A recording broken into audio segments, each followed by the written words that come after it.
শুভ দুপুর বন্ধুরা। দেখো আজ শুক্রবার দিন দুপুরের জন্য আমি কি কি রান্না করেছি চলো একবার তোমাদের সাথে শেয়ার করে দিই। আজ অল্প অল্প করে অনেক কিছু রান্না হয়ে গেছে, কেননা শীতকালে সবজি আর মাছ বাজারে এত ভালো পাওয়া যায়, শুধু মনে হয় রান্না করি।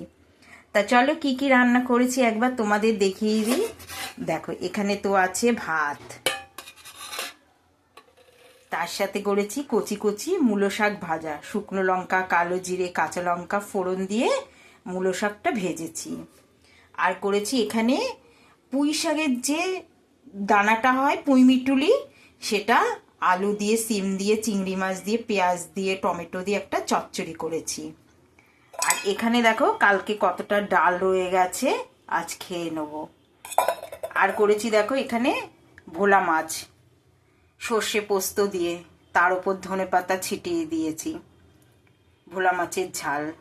আর করেছি এখানে আমোদি মাছ, কালো জিরে, টমেটো আর ধনেপাতা দিয়ে। এই হয়েছে আজকে আমাদের শুক্রবারের দুপুরের মেনু। টাটা বন্ধুরা।